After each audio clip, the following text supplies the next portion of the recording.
Orissa secretariat में home department के deputy secretary की हैसियत से पासपोर्ट जारी करने का काम मेरी तहवील में था।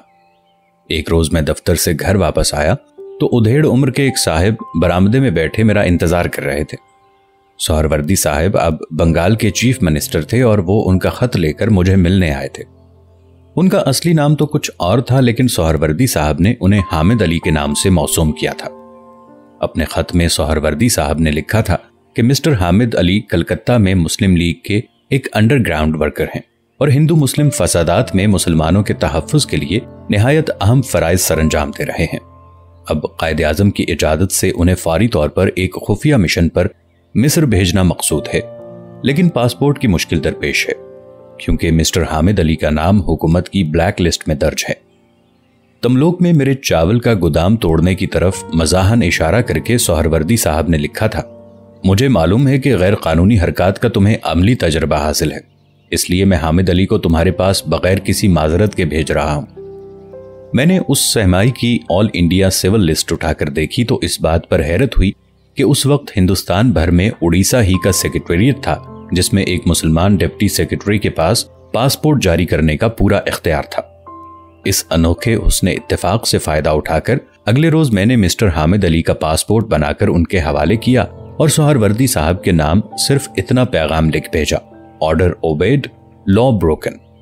इस फिक्रे में कलकत्ता के बंगाली अखबार अमृत बाजार पत्रिका के एक एडिटोरियल की तरफ इशारा था जिसमें मिस्टर सोहरवर्दी पर यह फप्ती कसी गई थी कि हिंदू मुस्लिम फसादात में बंगाल के चीफ मिनिस्टर का फर्ज मनसबी सिर्फ इतना रह गया है कि मुसलमान बेरोक टोक कानून शिकनी करते रहें, पुलिस बेचूनो चरा वजीर आला का हुक्म मानती रहे और हिंदू बेदरेग कत्ल होते रहे।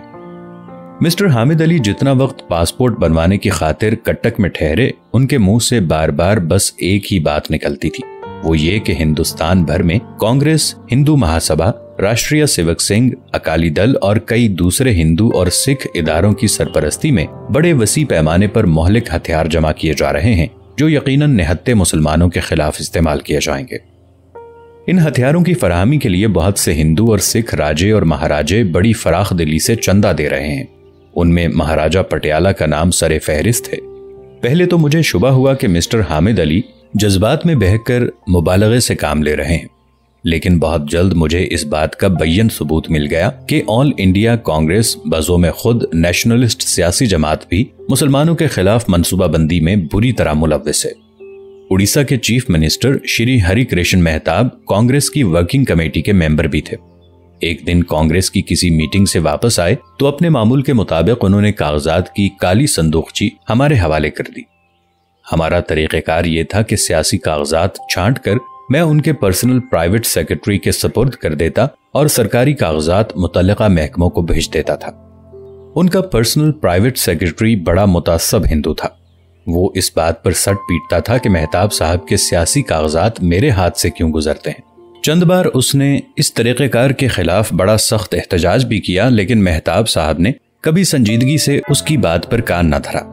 जब कभी मैं सियासी नौयत के कागजात का पलंदा पर्सनल प्राइवेट सेक्रेटरी के हवाले करता था तो वो हाथ मार मार कर बड़ी फूंफा किया करता था। गजब हो गया, गजब हो गया, अपन ने तो सेंध सेंध कर एक एक कागज कॉपी कर लिया होगा, अपन ने तो एक एक कागज की नकल भी रख ली होगी, बड़े गजब की बात है, मेहताब जी की बुद्धि तो घास चरने गई है। इस बार जो मैंने चीफ मिनिस्टर के कागजात का जायजा लिया तो उनमें एक अजीब दस्तावेज हाथ आई। ये कई सफहात का साइक्लोस्टाइलेड इंतहाई खुफिया यानी टॉप सीक्रेट हुक्मनामा था जो कांग्रेसी चीफ मिनिस्टरों के नाम जारी किया गया था कि हर चीफ मिनिस्टर उसे अपनी जाती तहवील में रखे। उसमें लिखा था कि तकसीम हिंद का फॉर्मूला तकरीबन तय पा चुका है, इसलिए जिन सूबों में कांग्रेस की वजारतें कायम हैं वहां पर मुसलमान अफसरों को उनके ओहदों से तब्दील कर दिया जाए। खास तौर पर होम डिपार्टमेंट, फाइनेंस डिपार्टमेंट और प्रेस डिपार्टमेंट में हिंदू अफसरों को तैनात किया जाए। डीसी, आईजी और एसपी उमूमन हिंदुओं, थानों के इंचार्ज भी ज्यादा हिंदू हों। महकमा पुलिस और जिलाई इंतजामिया में मुसलमानों को फील्ड वर्क से हटाकर बेज़रर किस्म के दफ्तरी काम पर लगा दिया जाए। पुलिस की नफरी में मुसलमान सिपाहियों को बतदरीज गैर मुसल्लह करके पुलिस लाइन और थानों के मामूली फराइज पर मामूर किया जाए। जिन सूबों में सरहदी मुसलमानों से भर्ती शुदा माउंटेड मिलिट्री पुलिस है उसे फौरन तोड़ दिया जाए और अफसरों और नफरी को इख्तिताम मुलाजिमत की मुनासिब रकम यकमुश्त अदा करके रुखसत कर दिया जाए। सरकारी खजानों, असलहा खानों और माल के रिकॉर्ड ऑफिसों की हिफाजत के लिए हिंदू गार्ड तैनात किए जाएं। असलहा रखने वाले मुसलमान लाइसेंस होल्डर्स की नकलो हरकत की निगरानी की जाए। ऐसे हंगामी मंसूबे तैयार रखे जाएं जिनके तहत इन लाइसेंसदारों से कलील तरीन नोटिस पर हर किस्म का असलहा करीबी थाने में जमा करवाया जा सके। कारों, बसों, टैक्सियों और ट्रकों के मुसलमान मालिकों की फहरिस्तें बनाकर उन पर कड़ी नजर रखी जाए। मुसलमानों के आतिश या बारूद के लाइसेंस मुअत्तल कर दिए जाएं और उनका आतिशगीर स्टॉक फौरी तौर पर पुलिस की हिफाजत में ले लिया जाए, वगैरह वगैरह।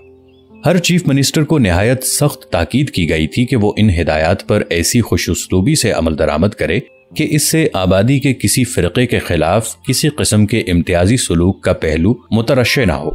बगल में छुरी और मुंह में राम राम का इससे बेहतर ज़हूर चश्मे तसव्वुर में लाना महाल है।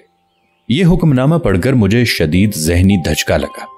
महात्मा गांधी के नाम नेहाद बेतासुबी की लंगोटी बाद मुखालिफ के झोंकों में उड़कर दूर जा पड़ी और वो अपने असली रंगो रोगन में बिल्कुल बरहना हो गए।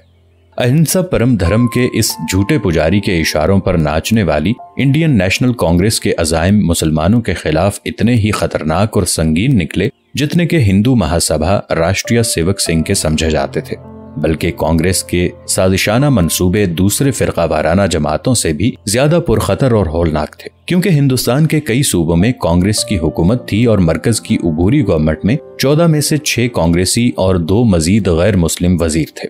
फौज का महकमा सरदार बलदेव सिंह के कब्जे में था और सारे हिंदुस्तान की पुलिस, CID, रेडियो और दीगर जराए इब्लाग की मशीन सरदार वल्लभ भाई पटेल के मुतस्सबाना हाथों में थी। इसमें कोई शक नहीं कि कांग्रेस अपनी कुव्वत के तमाम वसाइल मुसलमानों का सर कुचलने के लिए हर तरह के कील कांटे से लैस हो रही थी। ये दस्तावेज पढ़कर थोड़ी देर मेरे दिल में एक अजीब सी कशमकश होती रही।